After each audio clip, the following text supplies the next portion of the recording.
বিগত ক্লাসে আমরা দেখছিলাম যে মিথ্যার ধাতুর আগ পর্যন্ত। আমাদের আজকে সেকেন্ড ক্লাসে আমরা দেখব হচ্ছে মিথ্যার ধাতুর যে বৈশিষ্ট্যগুলো আছে সেই বৈশিষ্ট্যগুলো থেকে, অর্থাৎ আমাদের যে পিরিয়ডিক টেবিলের আজকে দ্বিতীয় ক্লাস।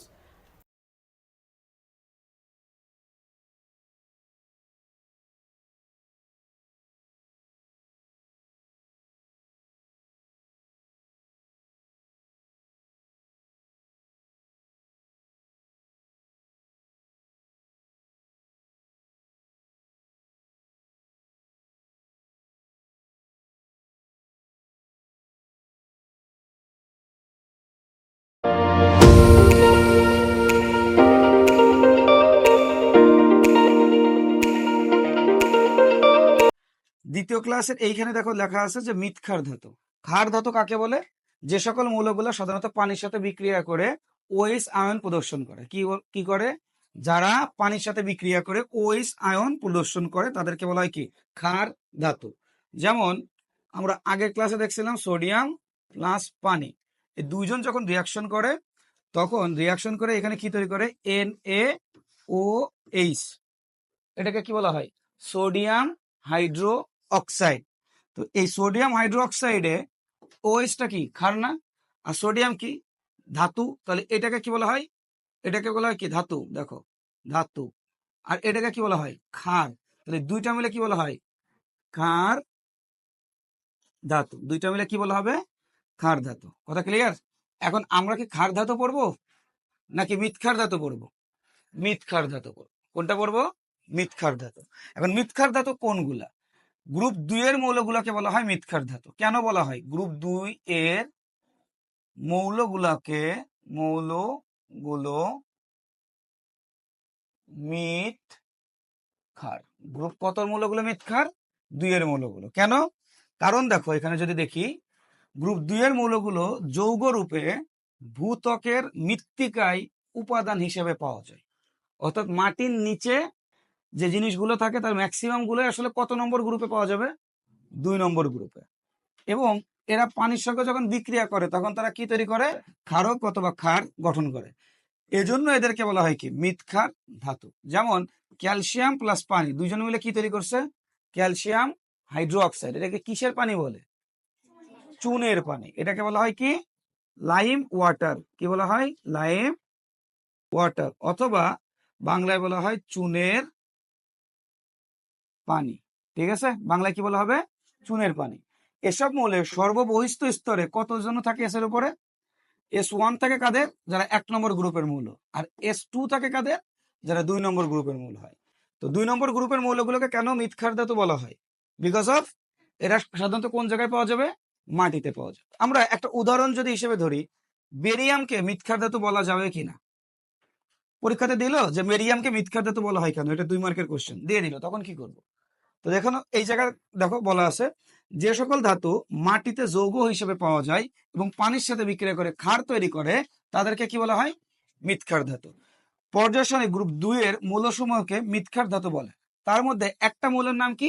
বেরিয়াম। পর্যায় যেটা কত নম্বর গ্রুপ অবস্থান করে? 2 নম্বর। মৌলটি মাটিতে পাওয়া যায় এবং এটা যখন পানির সাথে বিক্রিয়া করে তখন এটা কি তৈরি করে? বেরিয়াম হাইড্রোক্সাইড, লাইক এরকম।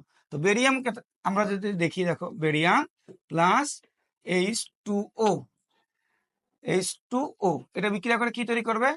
BaOH হোল 2 প্লাস কি? Hydrogen gas. এই বেরিয়াম হাইড্রো অক্সাইড কোন জায়গায় পাওয়া যাবে ভাইয়া? মাটিতে। তাহলে এই গ্রুপের মৌলগুলোকে কি মৌল বলা হবে? মিথ্যার ধাতু। অর্থাৎ বেরিয়াম ক্ষার মিথ্যার ধাতুর সব বৈশিষ্ট্যই কি থাকে? বিদ্যমান থাকে। এখন দেখতে হবে যে মিথ্যার ধাতুগুলোর বৈশিষ্ট্যগুলো আসলে কি। এখানে দেখো দেওয়া আছে ধাতু সমূহ কেমন হবে? স্থিতিশীল। সাধারণত কারোর সাথে সেরকম একটা বিক্রিয়া করতে চায় না। এরপরে ধাতুগুলো যেগুলো আছে, ধাতু সমূহ সাধারণত যেগুলো আছে সেগুলো সাধারণত কি হয়? স্থিতিশীল হয়। এদের অক্সাইড এবং হাইড্রোক্সাইড কি হবে? ক্ষারধর্মী। আচ্ছা, আমি তোমাদেরকে একটু দেখাই। তোমাকে মনে করো পরীক্ষা দেয় না যে ধাতব অক্সাইড, লাইক NaO, এটাকে ধাতু তার অক্সাইড, তাহলে এটাকে কি বলা হবে? ধাতব অক্সাইড। জাস্ট এতটুক দিয়ে যদি বলে এটা অম্লীয় নাকি এটা ক্ষারীয়, তুমি কিভাবে বুঝবা যে এটা অম্লীয় কিনা এটা ক্ষারীয়? বোঝা যাবে কোনোভাবে? দেখো আমরা একটা টেকনিক দেবো, মানে বের করতে পারি। আবার কার্বন ডাইঅক্সাইড, এটা অম্লীয় নাকি এটা ক্ষারীয়? বলো, অতটা বলো, এটা অম্লীয় নাকি এটা ক্ষারীয়? সিমরিন, এটা অম্লীয় নাকি, কোনটা অম্লীয় এর মধ্যে? জানি আমরা? জানি না, আমরা অনেকে এটা জানি না। পরীক্ষাতে কিন্তু এই টাইপের কোশ্চেন দিয়ে দেয়। তো আমরা এই জাতীয় যদি কোনো কোশ্চেন দেয়, তাহলে আমরা সেই ক্ষেত্রে কিভাবে করতে পারি? দেখো, NaO, এটা কিন্তু একটা ধাতুর অক্সাইড, এই জন্য এটাকে কি বলা হয়? ধাতব অক্সাইড। কি বলা হবে? রবার্টো কার্লোস, কি বলা হবে? ধাতব অক্সাইড। তারপরে যদি CO2 ধরি, এটা কি ধাতুর অক্সাইড? না, এটাকে কি বলা হবে? অধাতুর অক্সাইড, অর্থাৎ অধাতব অক্সাইড। অধাতব অক্সাইড মানে নন মেটালিক অক্সাইড। তুমি একটু খেয়াল করে দেখো, এই জায়গাটায় এই ধাতুর অক্সাইড হোক অথবা অধাতুর অক্সাইড হোক, এই যে ধাতব অক্সাইড, সবসময় মনে রাখবা, ধাতুর অক্সাইড কি ধর্মী হয়? ক্ষার ধর্মী হয়। কি ধর্মী? ক্ষার ধর্মী, শর্টকাট টেকনিক। আর অধাতুর অক্সাইড কি হবে? অম্লধর্মী। তাহলে ধাতুর অক্সাইড ক্ষারধর্মী, অধাতুর অক্সাইড অম্লধর্মী। মনে রাখবে? সহজে যদি দেয় এই যে MgO, তাহলে এটা বলো মুনিয়া, এটা ক্ষারধর্মী নাকি অম্লধর্মী? ক্ষারধর্মী। কেন? কারণ ধাতু কি ক্ষার, ওর সাথে অক্সাইড, তাহলে ধাতব অক্সাইড আমরা বললাম কি ক্ষারধর্মী, আর অধাতুর অক্সাইড হলে কি হবে? অম্লধর্মী। তো এখানে সেই কথাটাই বলছে যে এদের অক্সাইড অথবা হাইড্রো অক্সাইড যেটাই বলো না কেন, সেটা কি হবে? ক্ষারধর্মী। কথা বোঝাতে পারছি? এবার দেখো, এরা তড়িৎ ধনাত্মক আয়ন গঠন করে। কি ধনাত্মক আয়ন গঠন করে? এরা তড়িৎ ধনাত্মক আয়ন গঠন করে কিনা। যেমন সোডিয়াম যদি ইলেকট্রন দিয়ে দেয়, ইলেকট্রন দেওয়ার পরে কি মাইনাস হবে নাকি প্লাস হবে? প্লাস। তাহলে ম্যাগনেসিয়ামও যদি ইলেকট্রন দিয়ে দেয়, তো ও কি হবে? প্লাস। কয়টা ইলেকট্রন দিচ্ছে? যদি দুইটা ইলেকট্রন দেয় তাহলে দুটো প্লাস, তিনটা ইলেকট্রন দিলে তিনটা প্লাস। কিন্তু আমরা এখন গ্রুপ 2 এ আছি, তাহলে কয়টা ইলেকট্রন দিবে এখানে?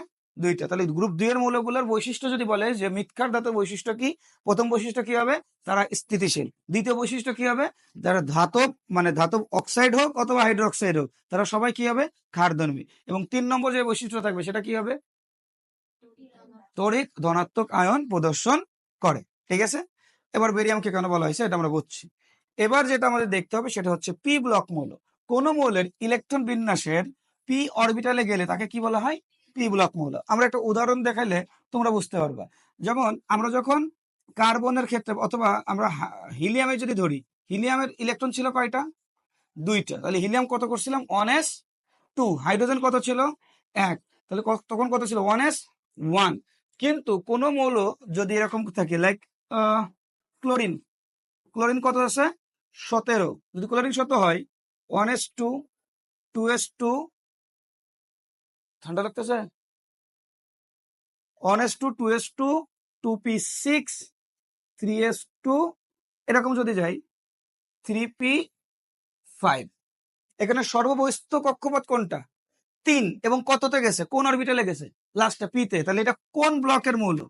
এরা পি ব্লকের মৌল। পরীক্ষাতে এই টাইপের কোশ্চেন করে যে একটা মনে করে এরকম করে দিল যে 23, এটা ইলেকট্রন বিন্যাস করে দেখো কোন ব্লকের, অথবা 6 ইলেকট্রন কনফিগারেশন করে দেখো এটা কোন ব্লকের মৌল। তখন আমরা কি বলবো?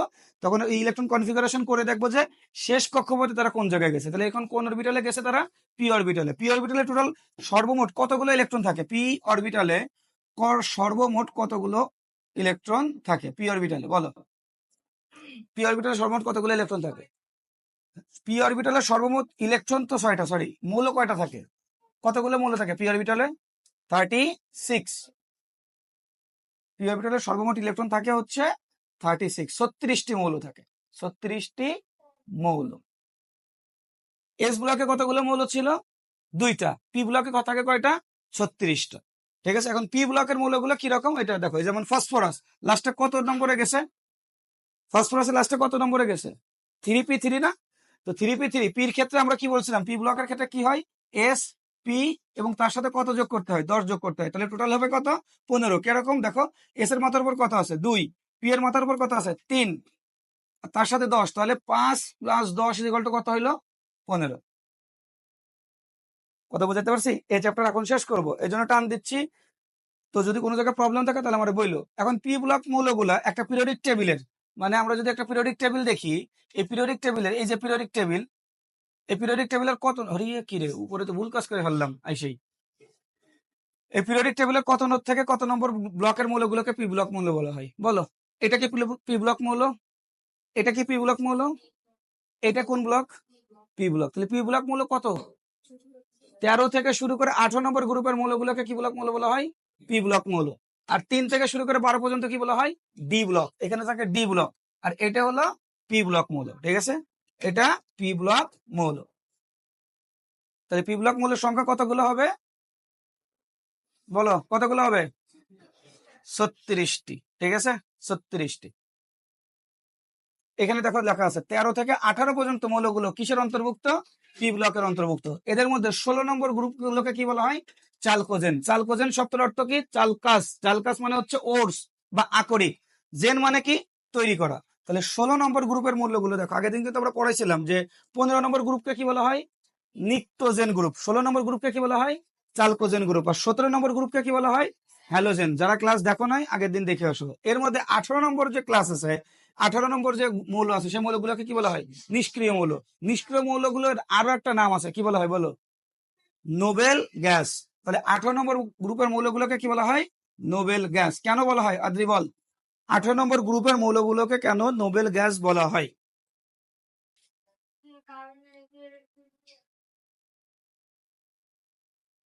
বল, কেন বলা হয়? 18 নম্বর গ্রুপের মৌলগুলো সাধারণত স্থিতিশীল হয়। 2, 8, 18, 32, 64 এমন যদি কোনো কনফিগারেশন থাকে, তখন আমরা সেটাকে স্থিতিশীল ধরি। অর্থাৎ তারা কারোর সাথে বিক্রিয়া করতে চায় না, কারোর কাছ থেকে নেয়ও না, কারোরকে দেয়ও না। তো আমরা সাধারণত কেমন হইতে চাই? স্ট্যাবিলিটি মেনটেন করতে চাই, স্থিতিশীল হইতে চাই। এজন্য আমরা কারোর থেকে নিতেও চাই না, আমরা কারোর থেকে দিতেও চাই না। তো এজন্য সবাই আসলে কাদের মতো হইতে চায়? 18 নম্বর গ্রুপের মৌলগুলোর মতো হইতেছে। এই জন্য 18 নম্বর গ্রুপের মৌলগুলোকে বলা হয় কি? নিষ্ক্রিয় মৌল। কি বলা হয়? নিষ্ক্রিয় মৌল। অর্থাৎ তারা কারোর সাথে বিক্রিয়া করে না। তো এবার দেখো বলতেছে কি, এখানে একটা শব্দ আছে যে হেমাটাইট। হেমাটাইটের ফর্মুলা খুব আসে। হেমাটাইটের ফর্মুলা খুব আসে Fe2O3। Fe2O3 বোর্ড পরীক্ষায় খুবই গুরুত্বপূর্ণ স্যারেদের। হ্যাঁ, এখানে বলতেছে দেখো চালকোজেন শব্দের অর্থ কি? চালকোজেন, চালকোজেন। চালকো শব্দটা হচ্ছে চালকাস, চালকাস, যার অর্থ হলো ওটস, বাংলা যেটাকে বলা হয় আকরিক। আর জেন শব্দের অর্থ হলো তৈরি করা, যেমন জেনেসিস, তৈরি করা। তাহলে চালকোজেন শব্দের অর্থ কি দাঁড়াবে? তাহলে আকরিক তৈরি করা। তাহলে কত নম্বর গ্রুপের মৌলগুলো আকরিক তৈরি করে? 16 নম্বর গ্রুপের মৌলগুলো। এই জন্য 16 নম্বর গ্রুপের মৌলগুলোকে কি বলা হয়? চালকোজেন গ্রুপ। কথা মনে থাকবে। কত নম্বর গ্রুপের মৌলগুলোকে কয়েন মেটাল বলা হয়? 11 নম্বর গ্রুপের মৌলগুলোকে বলা হয় কয়েন মেটাল। তো এখানে সেই কথাটা বলতেছে। ঠিক আছে, এবার দেখো কোন কোন মৌলগুলো সাধারণত চালকোজেন নামে পরিচিত। কোনগুলা? অক্সিজেন, সালফার, সেলেনিয়াম, টেলুনিয়াম, তারপরে কি পোলিনিয়াম। এই যে যতগুলো আছে না, এই প্রতিটা গুলো কি হিসেবে পরিচিত?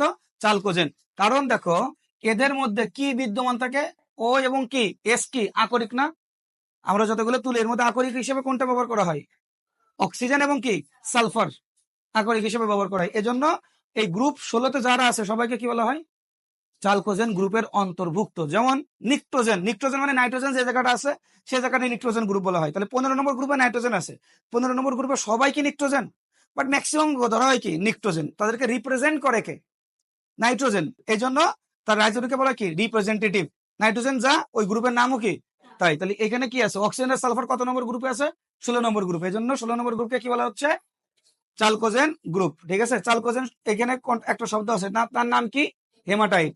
এখানে কি আছে? কপার পাইরাইডস। এখানে ফর্মুলা কি আছে? কপার পাইরাইডস। কপার আছে, আয়রন আছে, আর তার সাথে কি আছে? সালফার আছে। এই সংকেতগুলো মনে রাখতে হবে, ভাষায় পড়তে হবে। সায়েন্স সেসব বাচ্চাদের জন্য যারা পড়াশোনা করে, রেগুলারিটি মেনটেন করে। সায়েন্স ওই যে একটা কথা আছে না, যে সায়েন্স যে আবিষ্কার করছিল শুধুমাত্র মনে হয় ব্রিলিয়ান্ট স্টুডেন্টের জন্য আবিষ্কার করছিল। কথাটা বাস্তব। ব্রিলিয়ান্ট স্টুডেন্টের জন্য সায়েন্স, ফাঁকিবাজ স্টুডেন্টের জন্য সায়েন্স না। ফাঁকিবাজ স্টুডেন্ট পড়বে, পড়াশোনাই করবে না। ফাঁকিবাজ স্টুডেন্টের জন্য কোনো কিছুই না, ওরা পড়বেই না। পড়বে কেন? ফাঁকিবাজি করবে, হয়ে গেছে টোটো কোম্পানি ম্যানেজার। মাস গেলে টাকা নেবে, চিন্তাই করবে, চুরি করবে, রাজধানী করবে, এইগুলো করবে, তুকাইগিরি করবে। আবার ফাঁকিবাজি স্টুডেন্ট কিন্তু আমরা চাই যে সুন্দরী বউ, নামি দামি টাকা, বাড়ি গাড়ি, এগুলো চাই। আবার ওই তুমি যখন যদি কোনো কিছু বলতে চাও তাহলে বলবে যে ভাইয়া দেখছেন দুনিয়াতে সবগুলো যারা বড় বড় হইছে তারা সবাই একসময় কিন্তু ব্যাক বেঞ্চার ছিল। মার্ক জুকারবার্গ দুনিয়াতে কয়জন? কয়জন? একজন। এলন মাস্ক কয়জন? একজন। আর তোর মতো ফইরে কয়জন? সবাই। তুই এক্সেপশনাল তো উদাহরণ দিস না। তুই নিজে ফকির, তুই তুলনা করবি আরেকজন ফকিরের সাথে। আমি আমি নিজে ফকির, আমি তুলনা করতেছি এলন মাস্কের সাথে। গান নাতি। এলন মাস্কের আগে কেউ রকেট চাঁদে দেশে পাঠাইতে চায় নাই। এলন মাস্কের আগেও তো এই চিন্তা ভাবনা কেউ করছে, কিন্তু তারা ফেইলার হয়েছে। এই জন্য তাদেরকে কেউ চেনে না। এলন মাস্ককে কেন চেনে? কারণ এলন মাস্ক সাকসেসফুল হয়েছে এই জন্য। যদি এলন মাস্ক ফেইলার হইতো তাহলে এলন মাস্ককে কেউ চিনতো না। তোমার সাকসেস রেট দেখে মানুষ তোমাকে বিচার করে, তোমার ফেইলার দেখে কেউ কখনো চিন্তা করবে না। তুমি আজকে ভালো রেজাল্ট করতেছো, মানুষ তোমাকে বাহবা দিবে। কালকে একটু ফেল করো, দেখো মানুষের কোন জায়গায় তলানিতে চলে যাবে।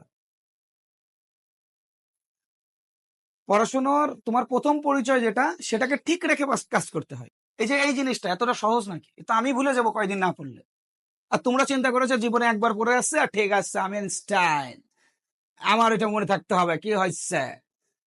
আমি মনে না থাকলে আবিদ ভাই দোষ, আমার মনে না থাকলে আবিদ ভাই দোষ। আবিদ ভাই ওটা কেন মনে রাখাই দিল না? আমার ব্রেনের মধ্যে গাইছে দিত। গ্রুপ 17 নম্বর গ্রুপের মৌলগুলোকে কি বলা হয়? Halogen group. হ্যালোজেন শব্দটা কোন জায়গা থেকে আসছে? একটা হ্যালাস আর একটা কি জেনাস। হ্যাল শব্দের অর্থ কি? সামুদ্রিক লবণ। আর জেনাস শব্দের অর্থ কি? উৎপাদন করে। তাহলে হ্যালোজেন দুটো শব্দকে একসাথে করলে কি দাঁড়ায়? সামুদ্রিক লবণ উৎপাদন করে। সমুদ্রের পানিতে ক্লোরিন এবং ব্রোমিনের লবণ এবং সামুদ্রিক আগাছায় কিসের লবণ পাওয়া যায়? আয়োডিনের লবণ। খুব গুরুত্বপূর্ণ এমসিকিউ, যে সমুদ্রের পানিতে কিসের কিসের লবণ পাওয়া যায়? ক্লোরিনের লবণ পাওয়া যায় এবং কিসের লবণ পাওয়া যায়? যেমন ব্রোমিন আয়োডাইড অথবা সোডিয়াম ক্লোরাইড। তাহলে কিসের কিসের পাইলাম আমরা? ব্রোমিনের। দেখো এখানে কিসের পাইছি? ব্রোমিনের পাইছি। আর কিসের পাচ্ছি? কিসের পাইলাম? মনে করো ম্যাগনেসিয়াম ব্রোমাইড বা সোডিয়াম ব্রোমাইড। কথা বুঝতে পারছি? ব্রোমিন কত নম্বর? এটা কি ব্রোমিন লেখা কি ঠিক আছে? আছে ঠিক? দাঁড়া, কত কোশ্চেনে সাদিয়া বল, এটা ব্রোমিন লেখা কি ঠিক আছে? আমি যেটা লিখলাম সোডিয়াম ব্রোমাইড। ব্রোমিন কত নম্বর গ্রুপের মৌল? কত নম্বর গ্রুপের মৌল? Chlorine, fluorine, bromine, iodine. ব্রোমিনের সংকেত কত হয়? যোজনী কত? ব্রোমিনের যোজনী কত?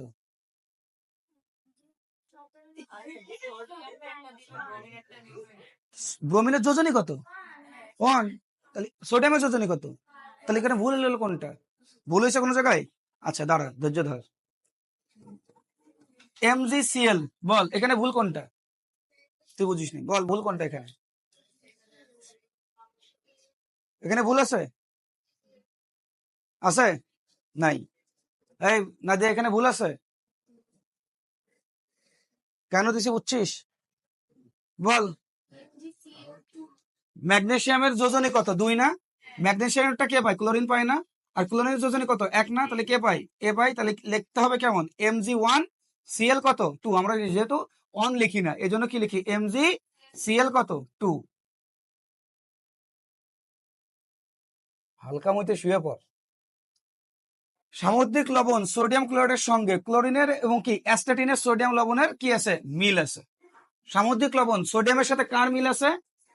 অ্যাস্টেটিনের কিন্তু মিল আছে। সমুদ্রের লবণের মধ্যে কিসের কিসের লবণ পাওয়া যায়? সব থেকে বেশি পরীক্ষাতে কিন্তু কোশ্চেন করবে কোন কোন পদার্থের লবণ পাওয়া যায়। একটা কি? ক্লোরিন, আর একটা কি? ব্রোমিন। তাহলে সামুদ্রিক লবণের মধ্যে কিসের কিসের লবণ পাওয়া যাবে? ক্লোরিনের লবণ এবং কি ব্রোমিনের লবণ পাওয়া যাবে। আর সামুদ্রিক আগাছায় কিসের লবণ পাওয়া যায়? আয়োডিনের লবণ পাওয়া যায়। মনে থাকবে। দেখো না, সমুদ্র থেকে যখন তোলার পরে এটাকে সাকে না, সেকে ফিল্টারিং টিল্টারিং করে মানে ইয়ে টিয়ে দিয়ে বহুত কিছুর মধ্যে দিয়ে তারপর আমরা খাই। এর আগে কিন্তু আমরা খাইতে পারি না, কারণ ওর মধ্যে ময়লাও থাকে। হ্যালোজেনের উৎস আলোচনা যদি আমরা করি, দেখো ফ্লোরিনের প্রধান উৎস কোনটা? খনিজ লবণ। ফ্লোরিন খনিজ লবণ মানে কি বল? খনিজ লবণ মানে কি? এতদিন ধরে কি একটা ওয়ার্ডও পড়ছিস তুই? আমার ফোন দিতে বলিস, হ্যাঁ? খনিজ লবণ, ফ্লোরিনের প্রধান খনিজ লবণ মানে খনিজ লবণ কাকে বলে? খনিতে যে লবণ পাওয়া যায়। খনি বলতে কোনটা থাকে? মাটির নিচে। মাটির নিচে যেগুলো থাকে সেগুলোকে কি বলা হয়? খনিজ লবণ। আরে খনিজ লবণ হিসেবে কোন জায়গায় পাওয়া যায়? মাটির নিচে যেগুলো থাকে সবগুলোই কি খনিজ লবণ, মানে সবগুলো কি খনিজ বলা যাবে? আমরা সবগুলোকে খনিজ বলতে পারবো? কেন পারবো না তাহলে? সবগুলোকে খনিজ বলা যাবে না কেন? খনিজ কাদেরকে বলা হয়? খনিজ কাদেরকে বলা হয়? যে সকলগুলা বা যে জিনিসগুলা মাটি থেকে লাভজনক হারে ব্যবহার করা হয় বা লাভজনক হারে উত্তোলন করা হয় সেগুলোকে বলা হয় খনিজ। যেমন মানে সরি, সেগুলোকে বলা হয় আকরিক। আর যেগুলা মাটি থেকে খারাপ থাকুক আর ভালো থাকুক যাই থাকুক সবগুলো কি হবে? খনিজ। আর যেগুলো লাভজনক হারে ব্যবহার করা হবে সেগুলোকে কি বলা হবে? আকরিক। এখন একটা জিনিস মনে করো, তুমি নিচ থেকে মাটি থেকে কয়লা তুলতেছো, কয়লা ভালো কাজে ব্যবহার করে নাকি খারাপ কাজে ব্যবহার করা হয়? ভালো কাজে ব্যবহার করা হয়। তাহলে এই লাভের আশায় ব্যবহার কয়লাতে আমরা বিদ্যুৎ উৎপাদন করি না? তাহলে কয়লাটা কি লাভজনক হারে তৈরি করতেছি, মানে লাভের জন্য উৎপাদন করতেছি নাকি লাভের বাদে উৎপাদন করতেছি? লাভজনকের জন্য উৎপাদন করতেছি। তাহলে কয়লা একটা আকরিক। কয়লার সাথে ছাই আছে, ছাই কি কোনো কাজে লাগে? তাহলে ছাইটা কি? ছাই হচ্ছে খনিজ, কয়লাও খনিজ। মাটির নিচে যা থাকে সবই খনিজ, সেটা হয় লাভজনক হয় হয়তোবা ক্ষতিকারক, যেটাই হোক না কেন। লাভজনক হইলে আকরিক, আর লাভজনক না হইলে খনিজ। কথা মনে থাকবে। তো এই মাটির নিচে কিছু পদার্থ আছে, সেই পদার্থগুলা লাভের জন্য, লাভটা পরের বিষয়। মাটির নিচে কিছু লবণগুলো থাকে, সেগুলোকে কি বলা হয়? মাটির নিচে যে লবণগুলো থাকে সেগুলোকে কি বলা হবে? খনিজ লবণ। খনিজ লবণ হিসেবে আমরা কি ম্যাক্রোনিউট্রিয়েন্ট মাইক্রোনিউট্রিয়েন্ট ব্যবহার করি না? গাছের জন্য ম্যাক্রোনিউট্রিয়েন্ট মাইক্রোনিউট্রিয়েন্ট লাগে কিনা? কোন জায়গায় থাকে ওটা? মাটির নিচে থাকে না? মাটির নিচ থেকে তারা কালেক্ট করে না? মাটির নিচে থাকে কিনা? মাটির নিচ থেকে কালেক্ট করার কাজটা কে করে? গাছের কোনটা? আজকে সকালেই পড়াইলাম। মূল মূল মানে নেয় কে? মূল নিয়ে যাওয়ার পরে ওই জিনিসটাকে পাতায় নিয়ে যাওয়ার কাজটা কে করে? জাইলেন। তো এইখানে একটা কথা বলতেছে, ফ্লোরিন। ফ্লোরিনের উৎস কোনটা? খনিজ লবণ। খনিজ লবণ থাকে কোন জায়গায়? মাটির নিচে। মনে থাকবে। যেমন এইখানে দেখো, এই যে ফ্লোর স্পার, এর ফর্মুলা কি? এটা মনে রাখতে হবে। ক্রোলাইট, এর ফর্মুলা না মনে রাখলে পড়াশোনা করা দরকার। আজকে বাসায় যে বলো বিয়েতে দিতে, কারণ ক্রোলাইটের এই ফর্মুলাটা বহুতবার দিছে। Na3Al F6 বহুতবার তোমাদের বোর্ড পরীক্ষাতে দিছে যে ক্রোলাইটের ফর্মুলাটা কি। এগুলো পড়তে হবে, এগুলো মনে রাখার জিনিস না। এটা যদি মনে না রাখতে পারো কোনো সমস্যা নেই, আমি তোমাকে কিছুই বলবো না। কিন্তু এই দুইটা তুমি যদি মনে রাখতে না পারো তাহলে তোমার পড়াশোনা করার দরকার নেই। কারণ এগুলো বহুতবার অ্যাডমিশন টেস্ট বলতেছি তোমাদের বোর্ড পরীক্ষাতে দেয়, বহুতবার দিছে তোমাদের বোর্ড পরীক্ষাতে দুটো ফর্মুলা। দেখো এবারে বলতেছে দাঁতের এনামেল এবং ঝিনুকের খুলসে সামান্য পরিমাণ কি পাওয়া যায়? ফ্লোরিন পাওয়া যায়। এই যে নোটটা দিছি এর থেকে একটা সুন্দর নোট বের করে দেখা যেত বাংলাদেশে। সকল ইনফরমেশন এগুলো তোমাদের বইতে আছে এই চ্যাপ্টার 4 এর মধ্যে। এখানে আমরা যখনই পড়তেছি তখন এটা দিয়ে দিছি। এই জিনিসগুলো কোন চ্যাপ্টারের সাথে রিলেটেড বলো তো? চ্যাপ্টার 10। মানে চ্যাপ্টার 10 এর সাথে আমাদের এটা রিলেটেড। এটা পড়তে পারলে আমাদের চ্যাপ্টার 10 অনেকটা কভার হয়ে যাবে। তো এখানে দেখো বলতেছে ক্লোরিনের উৎস। আমরা এতক্ষণ কিসের উৎস দেখলাম? ফ্লোরিন। এখন কিসের উৎস দেখবো? ক্লোরিন। ক্লোরিনের সর্বাপেক্ষা উল্লেখযোগ্য উৎস কোনটা? সমুদ্রের পানি। সমুদ্রের পানিতে দেখো 2.56% কি থাকে? একটু আগে কিন্তু বলছিলাম সোডিয়াম ক্লোরাইড। এটা মনে না রাখতে পারলে কিচ্ছু হবে না। এটা জাস্ট তোমাদের কিউরিসিটির জন্য দেওয়া হয়েছে, নাথিং এলস। এছাড়া কোনো কিছুই না। এছাড়া খনিজ লবণের উল্লেখযোগ্য পরিমাণে কি পাওয়া যায়? খনির মধ্যে ফ্লোরিনও পাওয়া গেছিল, খনির মধ্যে ক্লোরিনও পাওয়া যাবে, কিন্তু ক্লোরিন সব থেকে বেশি পাওয়া যাবে কোন জায়গায়? সমুদ্রের লবণে। এই দেখো রক সল্টের নাম কি? তোমরা জানো যে খাবার লবণ। খাবার লবণের আরেকটা নাম যদি জিজ্ঞাসা করে, ফোন কিন্তু পিছন দিয়ে বেরোতে মুখ দিয়ে বেরোয় যাবে। আমি যথেষ্ট খাটো, কিন্তু সামনে বিশাল একখান জিনিস নিয়ে দাঁড়ায় আছি, যাতে তোকের মতো ফাঁকিবাজদের দেখতে চায়, মানে দেখা যায় যেন। Rock salt. রক সল্ট মানে কি? খাবার লবণ। সোডিয়াম ক্লোরাইড, এটা আরেকটা নাম কি? খাবার লবণ। এখন পরীক্ষাতে তুমি সবসময় পড়ে গেছো খাবার লবণ। এই যে তুমি স্কিপ করার কারণে যদি এইটা পরীক্ষাতে দিয়ে দেয় যে খাবার লবণের আরেকটা নাম কি, তাহলে অ্যান্সার কি হবে? Rock salt. তাহলে খাবার লবণের আরেকটা নাম হচ্ছে রক সল্ট। এরপরে কোনটা আছে দেখো, সিলভানাইন। এগুলো মনে না রাখলেও কোনো সমস্যা নাই, এটা মনে না রাখলেও কোনো সমস্যা নেই, বাট এটা মনে রাখতে হবে যে খাবার লবণ মানে কি? খাবার লবণ মানে হচ্ছে সোডিয়াম ক্লোরাইড, এটা আরেকটা নাম কি? Rock salt. এরপরে আমরা দেখবো ব্রোমিনের উৎস। ব্রোমিনের সামান্য পরিমাণ কোন জায়গায় পাওয়া যায়? সমুদ্রের পানিতে। কি হিসেবে পাওয়া যায় ভাইয়া? ম্যাগনেসিয়াম লবণ হিসেবে, যেমন MgCl2, সরি MgBr2। এটা তো ব্রোমিন দেখতেছিলাম, MgBr2 ম্যাগনেসিয়ামের লবণ হিসেবে পাওয়া যাবে। আমরা লবণ কোনগুলোকে চিনি? এই বল, লবণ কি আমরা চিনি? বল কিভাবে লবণ চিনবো? বল রোবার্টো কার্লোস, বল লবণ চিনবো কিভাবে? সিমরেন বল লবণ চিনবো কিভাবে? পরীক্ষার হলে দেয় না? লবণ চেনার শর্টকাট টেকনিক, লবণ মানে হলো ধাতু প্লাস হ্যালোজেন। তাহলে এই জায়গায় ম্যাগনেসিয়াম, ব্রোমাইড, ম্যাগনেসিয়াম কি ধাতু কিনা, আর ব্রোমাইড কি হ্যালোজেন গ্রুপের মৌল কিনা, তাহলে ধাতু প্লাস হ্যালোজেন যখনই থাকবে তখন সেটাকে কি বলা হবে? লবণ। তখন সেটাকে কি বলা হবে? লবণ। বুঝাতে পারছি? তখন সেটাকে কি বলা হবে? লবণ বলা। বলো।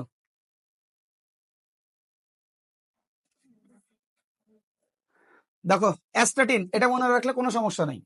সমুদ্রের শৈবালের ভস্মে, মানে কি ভস্ম মানে বোঝো? যেটা নষ্ট হয়ে গেছে, ধ্বংস হয়ে গেছে, সেটাকে বলা হয় ভস্ম। সেইখানে কি থাকে? সোডিয়াম আয়োডাইড এবং কি পটাশিয়াম আয়োডাইড, এবং সেই জায়গায় কত পার্সেন্ট আয়োডিন পাওয়া যায়? 0.5%। এটা মনে না রাখলেও চলবে, বাট মনে রাখো যে শৈবালে, সমুদ্রের শৈবালে পরীক্ষাটা যদি কোশ্চেন দিয়ে দেয় যে সমুদ্রের শৈবালে কি পাওয়া যায়, তখন অ্যান্সার কি হবে? সোডিয়াম আয়োডাইড এবং কি ম্যাগনেসিয়াম, সোডিয়াম আয়োডাইড এবং পটাশিয়াম আয়োডাইড। আমাদের যতগুলা পরীক্ষা হবে সব থেকে বইয়ের বাইরে থেকে কোন সাবজেক্টে দেয়? কেমিস্ট্রিতে। কেমিস্ট্রিতে কখনোই বইয়ের মধ্যে থাকে না, বইয়ের বাইরে থাকে ম্যাক্সিমাম জিনিসগুলো। এবার গ্রুপ 17 নম্বর গ্রুপের মৌলগুলোর গলনাঙ্ক এবং কি স্ফুটনাঙ্ক পারমাণবিক সংখ্যা বৃদ্ধির সাথে সাথে কি পায়? বৃদ্ধি পায়। 17 নম্বর গ্রুপের মৌলগুলো দেখো। 17 নম্বর গ্রুপে কি কি মৌলগুলো আছে বলতো? কি কি মৌল আছে? Chlorine, fluorine, bromine, iodine. এইখানে এতটুকু আমি চিন্তা করো, এদের মধ্যে কোনটার ইলেকট্রন আসক্তি বেশি? ইলেকট্রন আসক্তি বোঝো, আয়নীকরণ শক্তি, এগুলো বোঝো? আচ্ছা, গলনাঙ্ক স্ফুটনাঙ্ক একটু বুঝাই, তারপরে অন্য কিছু বুঝাচ্ছি। প্রথমে দেখতে হবে গলনাঙ্ক কি জিনিস। আমরা চ্যাপ্টার 2 তে পড়ে আসছি না? চ্যাপ্টার 2 তে পড়ে আসছে কিনা গলনাঙ্ক। এরপরে স্ফুটনাঙ্ক। গলনাঙ্ক মানে হচ্ছে যে তাপমাত্রায় কোন একটা পদার্থ গলে যায় সেটাকে বলা হয় কি? গলনাঙ্ক। আর যে তাপমাত্রায় কোন একটা পদার্থ ফুটে বা ফোটা শুরু করে সেগুলোকে কি বলা হয়? স্ফুটনাঙ্ক। কি বললাম অধরা? গলনাঙ্ক কাকে বলে? যে যেসব পদার্থ গলে যায় ওদেরকে গলনাঙ্ক বলে। যে তাপমাত্রায় তুই একটা পানি ফুটানো শুরু করলি, তাহলে ওই জায়গায় মনে কর 20 ডিগ্রি হলে পানিটা ফুটা শুরু করলো, তাহলে ওই 20 ডিগ্রিটাকে কি বলা হয়? স্ফুটনাঙ্ক। আর তুই একটা কোনো একটা পদার্থ রাখলি, বরফ, বরফ রেখে দিলি, বরফ গলা শুরু করলো। বরফ কত ডিগ্রিতে গলে? কত ডিগ্রিতে গলে বরফ? 0 ডিগ্রি সেলসিয়াস। আর ফোটে কত ডিগ্রিতে? 100 ডিগ্রি সেলসিয়াস। তাহলে এইটা তার কি? এইটা তার গলনাঙ্ক। আর এটা তার কি? স্ফুটনাঙ্ক। ফুটতে যে তাপমাত্রা, গলতে যে তাপমাত্রা, সোজা বাংলা কথা এটাই। গলতে 0 ডিগ্রি আর ফুটতে 100 ডিগ্রি। ঠিক আছে? এখন এই জায়গায় বলতেছে যে পারমাণবিক ভর বৃদ্ধির সাথে সাথে পারমাণবিক, দেখো এখানে বলতেছে গ্রুপ 17 এর মৌল সময়ের স্ফুটনাঙ্ক পারমাণবিক সংখ্যা বৃদ্ধির সাথে সাথে কি হয়? বৃদ্ধি পায়। স্ফুটনাঙ্ক কি হবে? পারমাণবিক সংখ্যা বৃদ্ধির সাথে সাথে কি করবে? বাড়তে থাকবে। এখন মৌলের ভৌত বৈশিষ্ট্যের মধ্যে গলনাঙ্ক এবং স্ফুটনাঙ্ক উল্লেখযোগ্য কিছু ভৌত বৈশিষ্ট্য আছে। কি বৈশিষ্ট্য? ভৌত বৈশিষ্ট্য। ভৌত বৈশিষ্ট্য কাদের ভৌত বৈশিষ্ট্য আছে? ভৌত বৈশিষ্ট্য কাদের থাকে? মৌলের। তার মধ্যে একটা যদি আমরা দেখি, যেমন ধরো গলনাঙ্ক, গলনাঙ্ক ও স্ফুটনাঙ্ক, এটা কি রাসায়নিক বৈশিষ্ট্য নাকি তার বাহ্যিক কোনো বৈশিষ্ট্য? তাহলে বাহ্যিক বৈশিষ্ট্যগুলোকে কোন বৈশিষ্ট্য বলা হয়? ভৌত বৈশিষ্ট্য। তাহলে গলনাঙ্ক এবং স্ফুটনাঙ্ক। ঠিক আছে? গলনাঙ্ক এবং কি স্ফুটনাঙ্ক। এবার এই গলনাঙ্ক আর স্ফুটনাঙ্ক বাদে আর কি আছে? পারমাণবিক আকার, এটা কোন ধরনের বৈশিষ্ট্য? পারমাণবিক আকার, এটাও কোন ধরনের বৈশিষ্ট্য? বাহ্যিক বৈশিষ্ট্য। আর কি কোনো কিছু আছে? ধাতব ধর্ম। ধাতব ধর্ম, এটা তার ভিতরের বৈশিষ্ট্য নাকি বাইরের বৈশিষ্ট্য বলো? রাসায়নিক বৈশিষ্ট্য। তার ভিতরের, তার ভিতরকার বৈশিষ্ট্য এটা, এই জন্য এটাকে বলা হয় কি? রাসায়নিক বৈশিষ্ট্য। আমরা মনে করো এই প্রথমে দুইটার কথা যদি দেখি, গলনাঙ্ক স্ফুটনাঙ্ক বাম থেকে ডান দিকে গেলে বাড়ে নাকি কমে? গলনাঙ্ক স্ফুটনাঙ্ক বাম থেকে, এটা কোন দিক? এটা কি এটা কি? এটা হচ্ছে পর্যায় অনুযায়ী। কোন অনুযায়ী লিখলাম? পর্যায় অনুযায়ী। এটা কোন অনুযায়ী? গ্রুপ। এটা হলো গ্রুপ অনুযায়ী।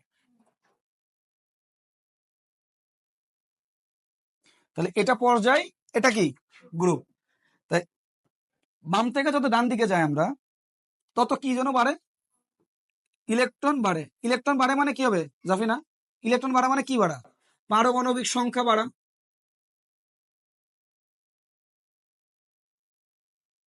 ঠিক আছে, পারমাণবিক সংখ্যা কি হয়? বাড়ে। পারমাণবিক সংখ্যা যত বাড়ে, নিউক্লিয়াসের সাথে আকর্ষণও কি হয়? বাড়ে কিনা?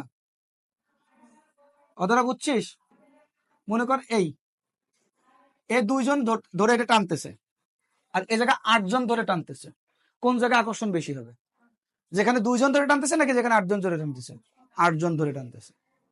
তাহলে কোন জায়গায় আকর্ষণ বেশি হয়? পর্যায়সারণী যত বাম থেকে ডান দিকে যাওয়া যায় তত আকর্ষণ যদি বাড়ে, তাহলে এদের যে শেপ যেটা আছে সেই শেপটা কি হবে? কমে আসবে না? তখন জিনিসটা কেমন হবে? ছোট হয়ে যাবে। কারণ ভিতরে কি আছে? পজিটিভ, বাইরে কি আছে? নেগেটিভ। পজিটিভ কাকে আকর্ষণ করে? নেগেটিভকে। যত যত ইলেকট্রন সংখ্যা বেশি, আকর্ষণ শক্তিও তত কি বেশি। যত আকর্ষণ শক্তি বেশি, তাহলে তোরে যদি আমি বেশি জোর দিয়ে টান দিই, তাহলে তোর আর আমার মাঝখানে দূরত্ব কম হচ্ছে না বেশি হচ্ছে? কম। তাহলে দূরত্ব যদি কম হয়, তাহলে আকারও কি হবে? মানে ছোট হয়ে যাবে। আর যদি দূরত্ব বড় হয়ে যায়, তাহলে আকারও কি হয়ে যাবে? দূরত্ব বড় হয়ে গেলে আকারও কি হবে? বড় হয়ে যাবে। যে জিনিস খুব কাছাকাছি আছে তাদের মধ্যে বন্ধন বেশি, নাকি যে জিনিস খুব দূরে আছে তাদের মধ্যে বন্ধন বেশি? যে জিনিস কাছাকাছি আছে। তাহলে এইটা বন্ধন শক্তি বেশি নাকি এইটার বন্ধন শক্তি বেশি? এর বেশি না বি এর বেশি? অবশ্যই এর বেশি। কারণ কি? এ পরস্পর খুব কাছাকাছি আছে, যার জন্য বন্ধন শক্তি বা বন্ডিং এনার্জি এখানে বেশি। আর এইখানে অনেক দূরে, মানে আকারে বড় আছে বিধায় এরা পরস্পরের থেকে অনেক দূরে অবস্থান করে, যার জন্য এখানে বন্ধন শক্তি পরিমাণটা কি কম। তো যেখানে বন্ধন শক্তি পরিমাণ কম, সেই জায়গায় তুমি যদি তারে আরো সরাইতে চাও, তাহলে তার কি বেশি শক্তি দেওয়া লাগবে না কম দেওয়া লাগবে? কম দেওয়া লাগবে। তাহলে এই জন্য বন্ধন শক্তি কম কাদের? বাম দিক থেকে যত ডান দিকে যাবা, তখন নিউক্লিয়াসের সাথে যে আকর্ষণ, এটা বাড়ে নাকি কমে বলো? আকর্ষণ বাড়ে নাকি কমে? বাড়ে। আকর্ষণ বাড়া মানে কি বাড়া? বন্ধন শক্তি বাড়া। আকর্ষণ বাড়া মানে কি বাড়া? বন্ধন শক্তি বেড়ে যাওয়া। ঠিক আছে, বন্ধন শক্তি বেড়ে যাওয়া। আর বন্ধন শক্তি বাড়লে আকার কি হবে? আকার ছোট। তাহলে এই জায়গা থেকে আমরা কি কি জিনিস দেখতে পাই? দেখো, পর্যায় সরণি, মানে এটা মনে করো আমরা 2 নম্বর পর্যায়ের কথাবার্তা বলতেছি। তাহলে প্রত্যেকটা মৌল কত নম্বর পর্যায়ে আছে? 2 নম্বর পর্যায়ে। পর্যায় কি চেঞ্জ হয়েছে? আমি যদি দেখাই, হিলিয়াম, হিলিয়াম বলতেছি, lithium, beryllium, boron, carbon, nitrogen, oxygen, তারপরে কি ফ্লোরিন, নিয়ন। এখানে একটু খেয়াল করে দেখো তো, এটা কত নম্বর পর্যায়ের মৌল? 2টা। এখানেও 2টা পর্যায়, এখানেও 2টা পর্যায়, এই জায়গাও 2টা পর্যায়, এই জায়গাও 2টা পর্যায়, এই জায়গাও কয়টা আছে? 2টা। এখানেও কয়টা আছে? 2টা। এই জায়গাও কয়টা? এই জায়গাও কয়টা? 2টা। প্রত্যেকটা জায়গায় কয়টা করে ইলেকট্রন আছে? 2টা করে ইলেকট্রন আছে না? ইলেকট্রন কিন্তু চেঞ্জ হয়েছে। কিরকম? এর ইলেকট্রন ছিল কয়টা? 3। এর ইলেকট্রন কত? 4। এর 5, এর 6, এর 7, এর 8, এর 9, এর কত? 10। তাহলে বাম থেকে যত ডান দিকে গেছে, পারমাণবিক সংখ্যা বাড়ছে, কিন্তু পারমাণবিক যে পর্যায় যারা আছে, পর্যায় কি বাড়ছে?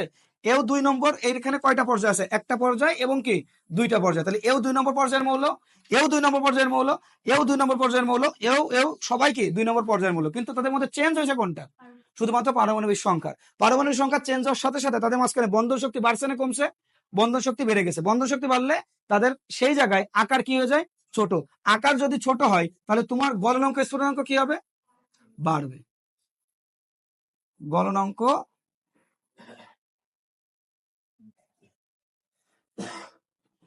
ও স্ফুটনাঙ্ক বেশি হবে। কি হবে? বেশি হবে। Concept clear? আচ্ছা, এবার গ্রুপের ক্ষেত্রে তুমি চিন্তা করো। তুমি মনে করো 17 নম্বর গ্রুপের করতেছো। আমরা যেটা দেখছিলাম কি হবে? Chlorine, fluorine, bromine, iodine. ক্লোরিনের মানে কত আছে? ক্লোরিনের হচ্ছে তোমার সংখ্যা কত? পারমাণবিক সংখ্যা কত?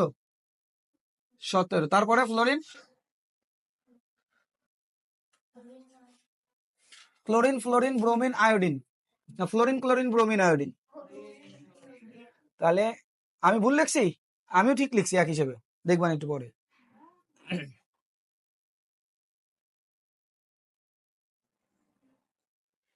এটার আবার কি এলো? দেখো, এখানে যেটা বলা আছে, প্রথমে যদি আমরা দেখি ফ্লোরিন এর পারমাণবিক সংখ্যা কত? 9। এর পারমাণবিক সংখ্যা কত? 17। এর পারমাণবিক সংখ্যা কত? 35। এর কত? 53। এর কত?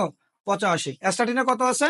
85। তাহলে তুমি একটু খেয়াল করে দেখো এই জায়গায় পর্যায় এটা কত নম্বর গ্রুপের মৌল? 17 নম্বর গ্রুপ। এটা কত নম্বর পর্যায়? 2। এটা কত নম্বর পর্যায়? 3। এটা কত নম্বর পর্যায়? 4। এটা 5। এটা কত নম্বর? তাহলে এখানে পর্যায় সংখ্যা বাড়ছে, সাথে সাথে কি বাড়ছে? 9 থেকে 17 হয়েছে, 17 থেকে 35 হয়েছে, 35 থেকে 53 হয়েছে, 53 থেকে 85, 85 থেকে কত? 117। অর্থাৎ পারমাণবিক শুধু মানে পর্যায় সংখ্যাই শুধু বাড়ে নাই, পর্যায় সংখ্যার সাথে সাথে কি বাড়ছিল? পারমাণবিক সংখ্যা। কিন্তু আগে কি পর্যায় সংখ্যা বাড়ছিল নাকি পারমাণবিক সংখ্যা বাড়ছিল? পারমাণবিক সংখ্যা বাড়ছিল, এবং ওই জায়গায় কোনো পর্যায় সংখ্যা বাড়ে নাই। এই জায়গায় পর্যায় সংখ্যার সাথে সাথে কি বাড়ছে? তাহলে পারমাণবিক সংখ্যা। তাহলে এই জায়গায় তাদের আকার কি বড় হয়েছে না ছোট হয়েছে? কেন বড় হয়েছে? কারণ এখানে পর্যায় বেশি হয়ে গেছে না? মানে তোমার পর্যায় বেশি যদি হয়, এখানে পর্যায় মানে কি? এটা কত নম্বর পর্যায় বলো? এটা লিখলাম আমি, এটা কত নম্বর পর্যায়? প্লাস দিয়ে কয়টা পর্যায় এখানে? 2টা তো না নিয়ে এই জায়গাটা সে দিয়ে গেছিল, 2টা বুধাইগণকে। দেখতেছে যে পর্যায় একটা, তারপরে কয় 2টা ভোগসদ। এখানে ইলেকট্রন, এখানে পর্যায় আছে কয়টা? 2টা। এবার কয়টা পর্যায় আছে? কয় নাই। বল এটা কয়টা আছে? একটা। তাহলে এইটা বলতে গেলে কি হয়? এইটুকু যদি না পারা যায় তাহলে মানুষ অপমান করবে, এবং অপমানটা গায়ে লাগানো লাগবে, কিছু করার নাই। দুনিয়াটা তো পিড়িতে জায়গা না, বাপ মা মরুক, মানুষের বাসায় বাসা কাজ করে খাইতে হবে। এটা কত নম্বর পর্যায়? 2। এটা কত নম্বর পর্যায়? তাহলে এই জায়গায় যদি আমরা দেখি, এটা এখানে পর্যায় আছে কয়টা বল? এই অধরা বলবে, এখানে পর্যায় কতগুলো থাকবে? কতগুলো? প্রথম সালে 2টা, পরের সালে কয়টা দিতে পারবো? 8টা। তাহলে 10টা হয়ে গেল না? কিন্তু দিতে পারবো কয়টা? প্রথম সালে 2, পরের সালে কত হবে? 7। এই জায়গায় কত হবে? প্রথম সালে 2, পরের সালে কত? 8, পরের সালে কত? 7। এইভাবে কতগুলো পর্যায় হবে দেখো? 1 2 3 4, 1 2 3 4 5, 1 2 3 4 5 6। নাস্তারি কেজের বাচ্চা গড়াই শাল্লার বলদ্দে। তাহলে এই জায়গায় পর্যায় বাড়তেছে, যত পর্যায় বাড়তেছে আকারে বড় হচ্ছে নাকি ছোট হচ্ছে? তাহলে আকারে বড় হলে গলনাঙ্ক স্থূলনাঙ্ক বাড়ে নাকি কমে? কমে যায়। কারণ কি? এরা অলরেডি দূরে দূরে আছে, এদেরকে দূরে পাঠানোর জন্য তার বেশি তাপ দেওয়া লাগবে না। তাহলে এই জন্য যে কোনো পর্যায়ের হোক, যে কোনো গ্রুপের হোক, উপর থেকে নিচের দিকে গ্রুপ ভিত্তিক যে সম্পর্ক, সেটা কি হয়? পরীক্ষাতে কোশ্চেন করবে যে গ্রুপ ভিত্তিক 17 নম্বরের মৌলগুলো গলনাঙ্ক স্থূলনাঙ্ক দেখাও। পরীক্ষার কোশ্চেনটা দেখো, গ্রুপ ভিত্তিক 17 নম্বর গ্রুপের গলনাঙ্কের এবং স্ফুটনাঙ্কের ক্রম দেখাও। তখন কি হবে? তখন হবে কি? ফ্লোরিন, তারপরে কোনটা হবে? গলনাঙ্ক কার বেশি? ফ্লোরিনের, কারণ ফ্লোরিনের আকার কি? ছোট। এরপরে কি? ক্লোরিন, তারপরে আয়োডিন। এটা হলো ক্রম, যে বড় কার গলনাঙ্ক স্থূলনাঙ্ক বেশি? ফ্লোরিনের বেশি। তার থেকে কম কার? ক্লোরিন। তার থেকে কম কার? ব্রোমিন। তার থেকে কম আয়োডিনের। এটা কোন ভিত্তিক সম্পর্ক? গ্রুপ ভিত্তিক। এটা পর্যায় ভিত্তিক। গ্রুপ ভিত্তিক যদি বলে তখন গ্রুপ অনুযায়ী দেখানো লাগবে, পর্যায় ভিত্তিক বললে পর্যায় অনুযায়ী দেখানো লাগবে। যদি বলে যে 2 নং পর্যায়ের গলনাঙ্ক স্ফুটনাঙ্ক দেখো, তাহলে এটা কোন ভিত্তিক বলতেছে তারা? পর্যায় ভিত্তিক। তখন সেটা কি হবে? লিথিয়াম বেরিলিয়াম বোরন কার্বন, তারপরে কি? নাইট্রোজেন, অক্সিজেন, তারপরে কি আছে? ফ্লোরিন, এরপরে কি? নিয়ন। কথা বুঝাতে পারছি? যদি তোমাকে বুঝতে হবে যেটা কোনটা গ্রুপ ভিত্তিক সম্পর্ক এবং কোনটা পর্যায় ভিত্তিক সম্পর্ক। গ্রুপ 17 মৌলগুলোর ক্ষেত্রে ধনাত্মক আয়ন তৈরি করতে পারে না কেন, ব্যাখ্যা করো। গ্রুপ 17 মৌলগুলো কেন ধনাত্মক আয়ন তৈরি করতে পারে না? রবার্টো কার্লোস বল। গ্রুপ 17 যে মৌলগুলো আছে এই মৌলগুলো কেন ধনাত্মক আয়ন তৈরি করতে পারে না? বল আদরা বল। আমি মাঝে মাঝে বলি না যে আমি আসলে আইসিইউ পেশেন্টদের পড়াই। আমি যাদেরকে পড়াই এরা আইসিইউর পেশেন্টও না, আইসিইউ থেকে নিকৃষ্ট। আজরাইল জানটা নিয়ে যাবে ভাব, এইগুলোরে মনে করো আমি আল্লাহর মতে প্লাস পাই, তারপরে আমার ক্রেডিট নেই। তারপরে যখন প্লাস পায় তখন বলে স্টুডেন্টের জন্য প্লাস পেয়েছে, যখন মনে হয় গার্জিয়ান সহ স্টুডেন্ট একদম বইরে দিয়ে জায়গা মতো।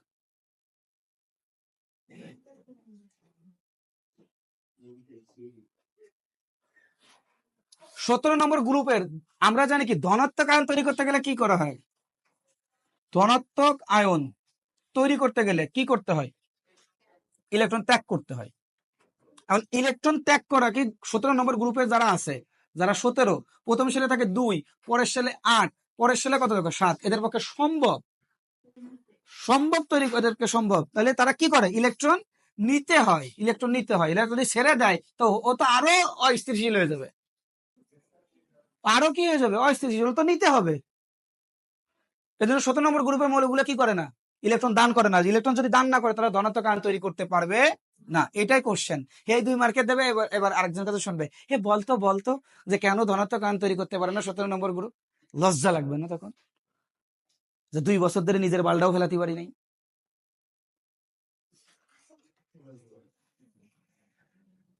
বলো নিষ্ক্রিয় মৌলগুলো কত নম্বরে? নিষ্ক্রিয় মৌলগুলো কত নম্বরে বলো তাহিদ? 18 নম্বর গ্রুপের মৌলগুলো। 18 নম্বর গ্রুপের মৌলগুলোকে কেন নিষ্ক্রিয় মৌল বলা হয়? কেন তারা নিষ্ক্রিয়? কারণ তাদের অষ্টক পূর্ণ থাকে, তারা স্থিতিশীল, অর্থাৎ তাদের শেষ কক্ষপথে 2 থাকে অথবা 8 থাকে অথবা 32 থাকে অথবা 64, এরকম একটা ফিগার থাকে, অথবা 18 থাকে। ঠিক আছে, তো এই জায়গায় বলতেছে দেখো নিষ্ক্রিয়তার কারণ ব্যাখ্যা করো। দেখো সকল কিছু নোটের মধ্যে দেওয়া আছে ভাই, এর থেকে সুন্দর নোট কি আসলে তৈরি করা সম্ভব? নিষ্ক্রিয় মৌলের হিলিয়ামে সর্ববহিস্থ 2টি দ্বিত্বপূর্ণ আর অন্যান্য গুলো কি পূর্ণ থাকে? অষ্টক পূর্ণ দ্বারা পূর্ণ থাকে, অর্থাৎ বাইরে তারা কি দ্বারা পূর্ণ থাকে? 8 হয়। প্রত্যেকটা লাস্ট অরবিটালে যদি দেখো তাহলে কি পাবা? 8 পাবা। লাস্ট অরবিটে প্রত্যেকটা লাস্ট অরবিটে কত পাবা? 8। বাইরের শক্তি স্তরে ইলেকট্রন গ্রহণ হয়, পূর্ণ হয়, এরা কি ইলেকট্রন পূর্ণ হয়ে গেছে না? এদের কি ইলেকট্রন দরকার? তাহলে কারো কাছ থেকে ইলেকট্রন নিবেও না, কারো কাছ থেকে ইলেকট্রন দিবেও না। যদি দেয় আমার তাহলে তোমার সাথে বিক্রিয়া করা লাগলো, যদি নিই তখনও বিক্রিয়া করা লাগলো। যেহেতু আমি নিচ্ছিও না আমি দিচ্ছিও না, তার মানে আমি তোমার সাথে কোনো বিক্রিয়া করতেছি না। দ্যাটস মিন আমি নিষ্ক্রিয়। আমি সক্রিয় কখন হবো? যখন তোমার আমার সাথে কি হবে? বিক্রিয়া হবে, তখন আমি কি বলবো? আমি সক্রিয়। কিন্তু যখন তোমার আমার সাথে কোনো বিক্রিয়া হবে না তখন আমি কি? নিষ্ক্রিয়। কখন সক্রিয় হয়? যখন আমার কোনো কিছু কম থাকে অথবা আমার কোনো কিছু বেশি থাকে।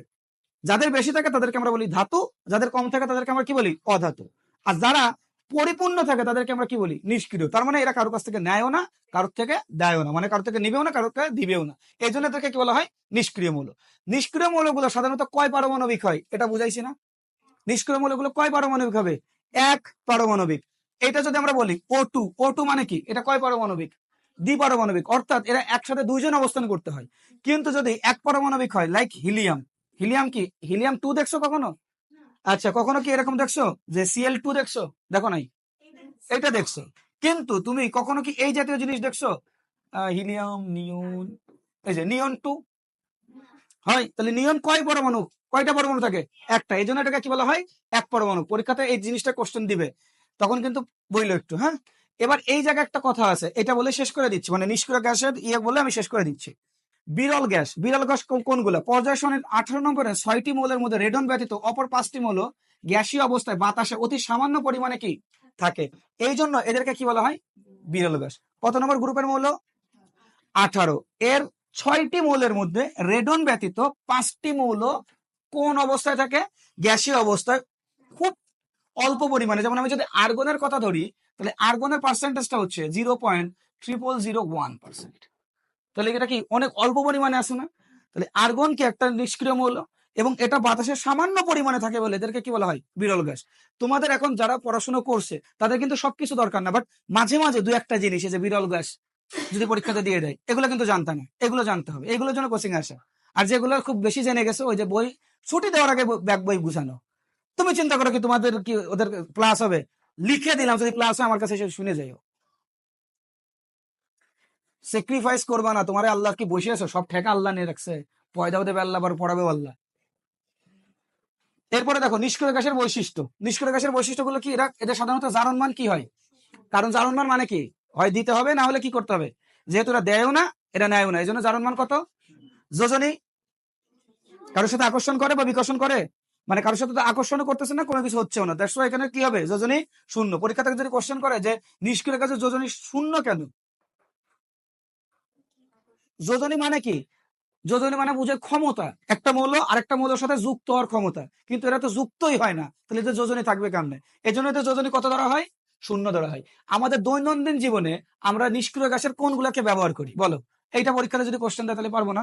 দুনিয়াতে সব থেকে হালকা মৌলের নাম কি হবে মুনতাসির? দুনিয়াতে সব থেকে হালকা মৌলের নাম কি বল? হাইড্রোজেন। এরপরে কোনটা হয়? হিলিয়াম। তাহলে হালকা এবং অদাহ্য বলে সব থেকে কোনটা ব্যবহার করা হয়? হিলিয়াম। কোন জায়গায়? বেলুনে ব্যবহার করা হয়। কোনটা ব্যবহার করা হয়? বেলুনে এবং উড়োজাহাজে ব্যবহৃত হয়। ডুবুরিগণ যখন পানি নিচে নেমে যায় তখন কি নিয়ে যায়? হিলিয়াম এবং কি অক্সিজেনের মিশ্রণ। অক্সিজেন থেকে বাতাসে, অক্সিজেন তাকে কি করে? বাতাস মানে তোমার শ্বাস প্রশ্বাস নিতে সাহায্য করে। আর হিলিয়াম তাকে কি করে রাখে? ভাসিয়ে রাখতে সাহায্য করে। ঠিক আছে। নিয়ন, দেখো রং বেরঙের আলোকসজ্জা এবং বাণিজ্যিক কোনটা ব্যবহার করা হয়? নিয়ন। এটা লাগবে না, কিন্তু হিলিয়ামের এই যে পয়েন্ট দুটো দিছি, এই পয়েন্ট দুটো দরকার। আর্গন, বৈদ্যুতিক বাল্বের মধ্যে কোনটা থাকে? বাল্বের মধ্যে কোনটা থাকে? আর্গন থাকে। তেজস্ক্রিয়তা মাপার জন্য গাইডার মুলার কাউন্টারে ইয়া ব্যবহার করা হয়, এটাও দরকার নাই। এটা যদি নাম রাখতে পারো কোনো সমস্যা নাই। ক্রিপ্টন, বৈদ্যুতিক গ্যাসের বাল্বে কোনটা ব্যবহার করা হয়? ক্রিপ্টন। ফটোগ্রাফিক, যারা ফটোগ্রাফি করে না, ওই যে ওইখানে বলা আছে ফটোগ্রাফিক ফ্ল্যাশ লাইট ব্যবহার করা হয়েছে না, ওই যে ফ্ল্যাশ লাইট, এই ফ্ল্যাশ লাইটে কোনটা ব্যবহার করা হয়? ক্রিপ্টন। জেনন, ছবি তোলার ফ্ল্যাশ লাইটেও জেনন মানে ক্রিপ্টনের সাথে কোনটা ব্যবহার করা হয়? জেনন ব্যবহার করা হয়। এগুলো একটু মনে রাখতে হবে। রেডন, রেডনের কাজ কি? বৈদ্যুতিক গ্যাস বাল্বে দেখো ক্যান্সারের ইয়াক ব্যবহার করা হয়। রেডন কোন জায়গায় ব্যবহার করা হয়? রেডন ক্যান্সারে এটা ব্যবহার করা হয়। রেডিও থেরাপিতে কোনটা ব্যবহার করা হবে? রেডিও থেরাপিতে, ক্যান্সার রোধে এটা ব্যবহার করা হয়। হিলিয়ামকে গ্রুপ 2 এ রাখা হয় নাই কেন? হিলিয়ামকে সাধারণত রাখার কথা ছিল কত? আমরা জানি কি গ্রুপ 2 এ যে সকল মূল্য আছে তাদের কি 1s2 না? তাহলে তাদের উপরের জিনিসের উপরে ভিত্তি করে তাদেরকে গ্রুপ 2 এ রাখা কথা ছিল, কিন্তু আমরা রাখি না কেন? এটা হচ্ছে কোশ্চেন। হিলিয়ামকে গ্রুপ 2 এর না রাখার কারণ হচ্ছে ইলেকট্রন বিন্যাস হতে দেখা যায় হিলিয়াম সর্বশেষ কক্ষপথে কয়টা ইলেকট্রন থাকে? 2টি ইলেকট্রন রয়েছে। তাই হিলিয়ামকে পর্যায় সারণী কত নম্বর গ্রুপে স্থান দেওয়া অর্থাৎ উচিত ছিল? গ্রুপ 2 এ, অর্থাৎ মিথখারের সাথে। কিন্তু হিলিয়ামের বৈশিষ্ট্যগুলো যদি আমরা দেখার চেষ্টা করি তাহলে দেখবো যে হিলিয়াম কারোর সাথে সাধারণত কি করে না? বিক্রিয়া করে না। কিন্তু গ্রুপ 2 এর মৌলগুলো তো বিক্রিয়া করে। তাহলে কি তুমি ওইখানে ওর সাথে রাখতে পারো এটাকে? না। এই জন্য গ্রুপ 2 এর মৌলগুলোর সাথে আমরা হিলিয়ামকে রাখতে পারি না তার বৈশিষ্ট্যের উপর ভিত্তি করে। কিন্তু তার ইলেকট্রন বিন্যাস বা ইলেকট্রন কনফিগারেশনের অনুযায়ী তাকে আসলে কোন জায়গায় রাখা উচিত ছিল? গ্রুপ 2 এ। কিন্তু তাকে কেন রাখা হচ্ছে না গ্রুপ 2 এ? তাহলে তার বৈশিষ্ট্যের উপর ভিত্তি করে সে নিষ্ক্রিয় মৌল বিদায়। ঠিক আছে। তাহলে এর পরের দিন আমাদের যেখান থেকে স্টার্ট হবে সেটা হচ্ছে ডি ব্লক মৌল। ঠিক আছে। ডি ব্লক মৌল ধরলে আর কতটুকু বাকি আছে দেখি পর্যায় সারণী এগুলা। ঠিক আছে, নেক্সট দিন শেষ হয়ে যাবে।